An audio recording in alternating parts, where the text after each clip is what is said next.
we would come back to the base and we started hearing this rumor about a unit that killed what they started calling this really tall person. At first I didn't think anything of it, and come to find out that the person that they killed actually was 3 times the size of a man, had extra digits on their hand and digits on their feet, and had red hair, and a special unit had come in and wanted this target. You were in Afghanistan in 2002, and you were called into a very remote section of Afghanistan because a patrol had basically gone missing. Exactly. Okay, Exactly. there's no villages around for miles. Right. So it's very remote. Yeah, very remote. So we flew in. To about 4 kilometers. We're hiking through the same area where they were supposed to make one of their checkpoints, one of their rally points. And before we'd left, there was all kinds of what happened with an ambush, but that was even odd because at point of ambush, you would call for maybe close air support, something, okay?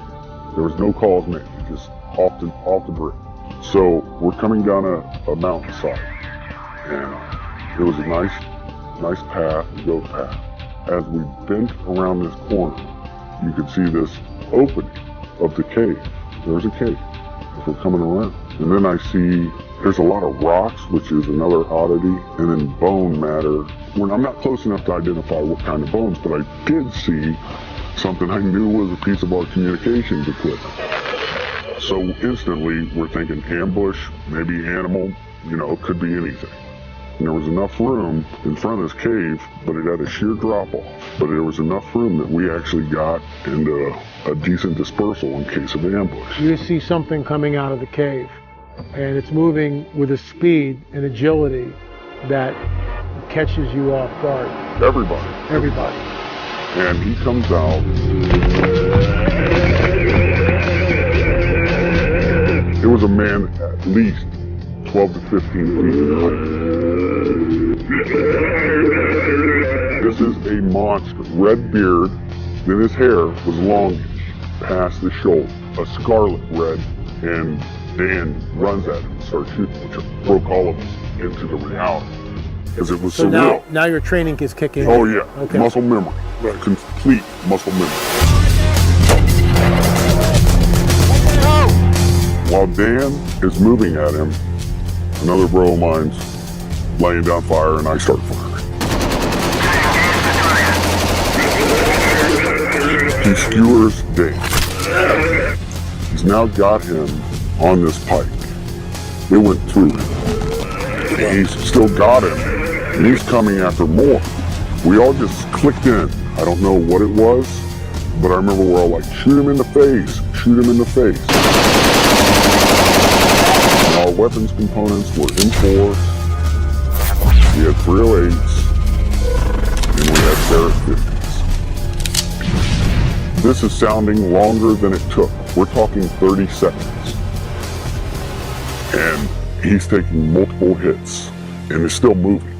He talked about this giant being 1,100 pounds, anywhere from 10 to 15 feet long, and it was killed. It was apparently shot somewhere in a cave in Afghanistan, but before it was shot, it lunged at several of our troops, our soldiers.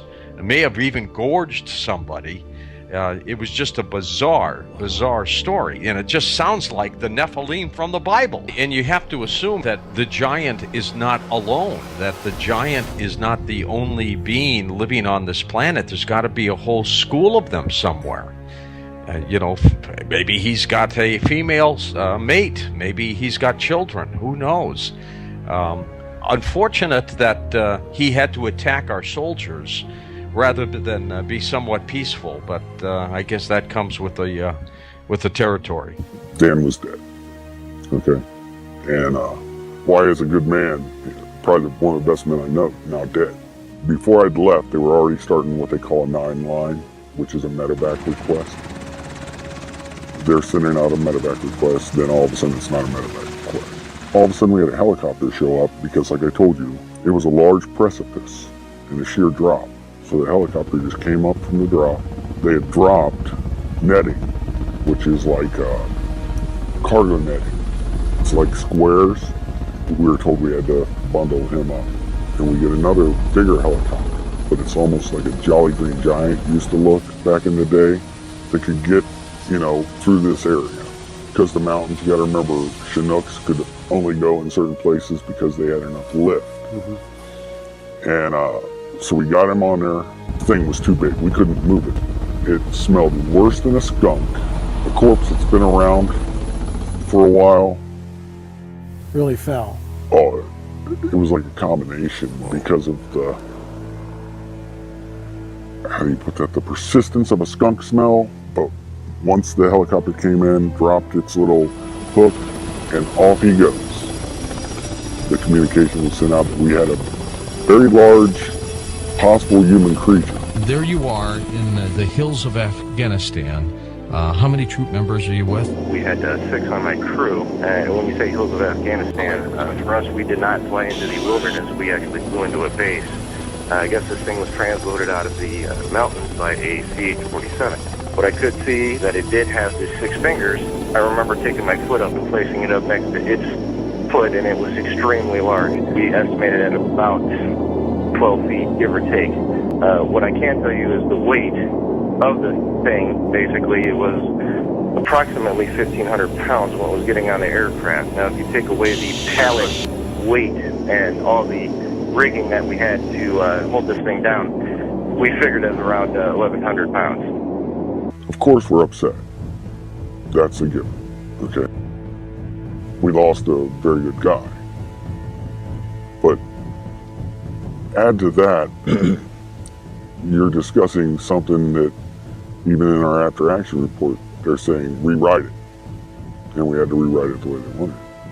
How many fingers? 6 toes. Six toes. And the nails were weird because if you see somebody that ever has, I don't know what it's called, but it's Like a fungus on the nails, how they get pointy and they're like gnarly.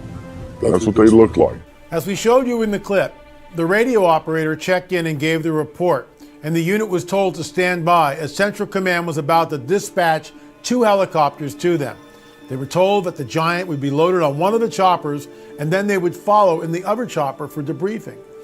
The shooter told us that when the chopper landed, they loaded the Giant into a very large cargo net. The first chopper towing a Giant left, and then they boarded the second helicopter and followed. When they returned to their base in the Kandahar province in Afghanistan, they were debriefed and told to keep all of this under wraps. They were forced to sign a non-disclosure agreement, which essentially would prohibit them from talking about this to anyone. It is with great reluctance on the shooter's part that he has come forward. He believes that people have the right to know what is going on this planet, that the supernatural is real, and that the startling and unsettling fact that a remnant of a legendary Nephilim are still on the earth may be true.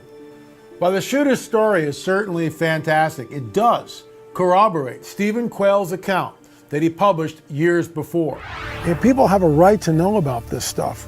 I mean, if there are 15-footers or 18-footers roaming the planet and our military has brought them down, I mean, we have a right as American citizens. I mean, this isn't classified military stuff. This is something that we need to know, and it points back to the biblical prophetic narrative. What are your thoughts on that? I think here's my personal opinion. My personal opinion is if it points that the Bible is accurate, they don't want it.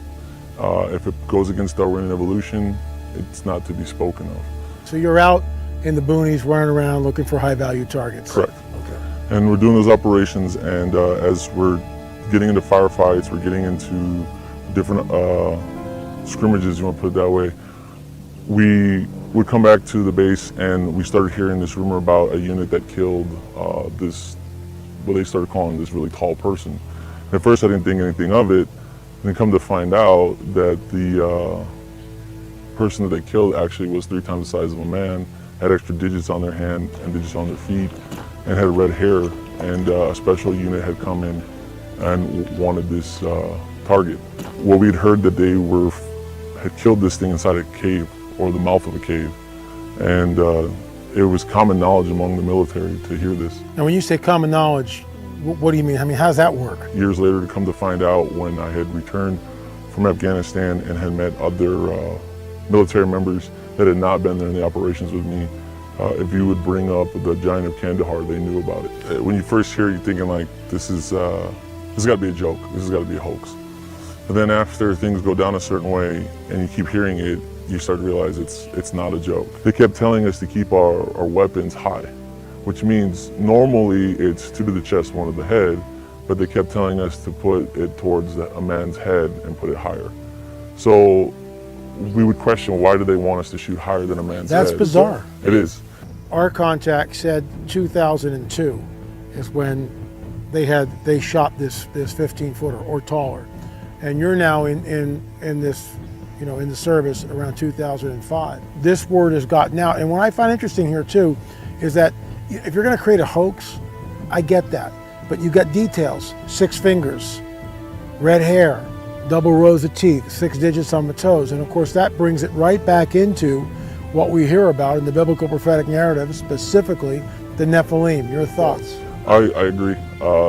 I would tell you that when I was doing my time in the service, and the stuff I saw, some of it I couldn't explain, like lights in the sky during firefights, like orbs, or lights that would be the size of a softball that looked that size looking up in the sky but making weird noises. And even going to Iraq myself and being near Haditha Dam and seeing the prisoners underneath the dam, and the prisoners would scream and there'd be this awful feeling underneath the dam, and then later finding out in the Bible that angels locked underneath there, where it talks about. And this Haditha Dam is the Euphrates. Is Euphrates, and there's correct. an angel supposedly locked underneath the Euphrates, correct, which is released in the book of Revelation. Correct.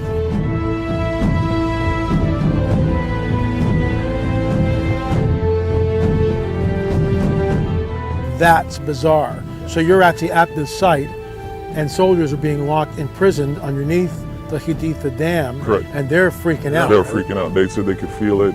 In fact, the people who would guard them they would draw straws to see who would actually take them. No one wanted to go down. Nobody wants to go down. Going back to Afghanistan, we would hear these things. We would hear the locals talk about rumors of these giants. What would the locals say? How would they talk about it? They say that they lived in the caves and they would eat people, and they were cannibals. They were cannibals.